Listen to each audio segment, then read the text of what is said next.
From 3rd July, a new public transport fare system where you will be charged according to the total distance you travel, including transfers, will apply. But just who will this change affect the most? When you change a system, what it really is a redistribution of the cost. And in the redistribution of the cost, there are many ways of doing it. And what we have done is to ensure that at least 63% of people will benefit from it. Obviously, you'll try and aim as high as possible, but mathematically, there is a limit to how far you can go. And 63% was the very best that we could do. And who are the 63%? Definitely those who make transfers, because straight away you know that we remove the transfer penalty. So immediately, if nothing else changes, they still travel in the same pattern, the transfer penalty is removed, so they already benefit from it. Secondly, depends on their travel patterns in terms of distance, because now it's based on distance. So those with a shorter journey stands to potentially to benefit from it.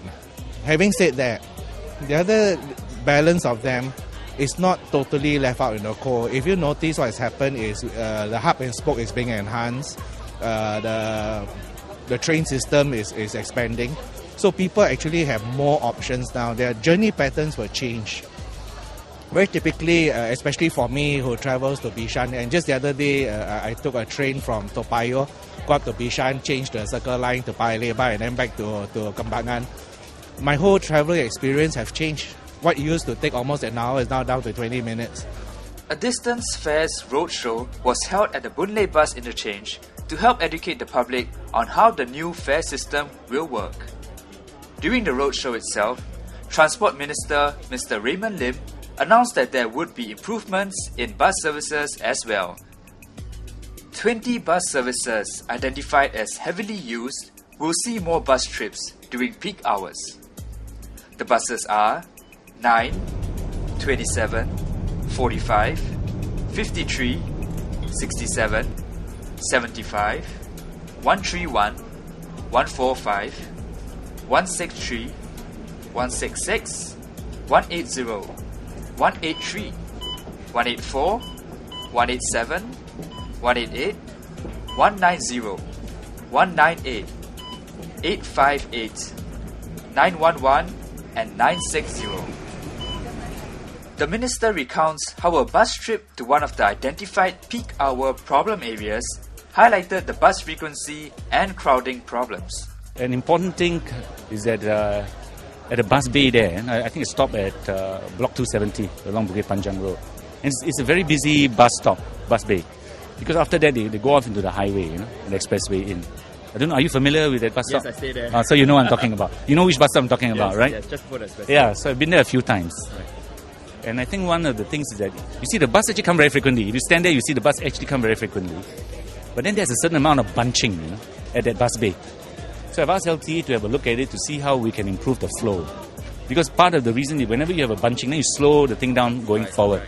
So that's what they're going to look at, to see whether they can improve the flow there. How about the bus ride itself? How is that? Well, as I say, standing room only because it's early morning peak. But I went behind, so behind you have a bit more space. And what I found quite encouraging, was that there were people there who are you have people from all walks of life. Some were students and some were obviously young executives, wearing ties, they're taking in the morning. And I think it's what we want to do, you see. We want to make public transport a choice mode, something that you think about, rather than say, well, only if I have no choice then I take public transport. So we're trying to do that, and I was gratified to see that we have people from all walks of life taking our public transport. But if you break the improvements to the 20 bus services down, it means only 3 more bus trips during the morning peak hour of 7 AM to 9 AM.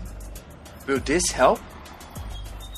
Find out for yourself on 28 June onwards.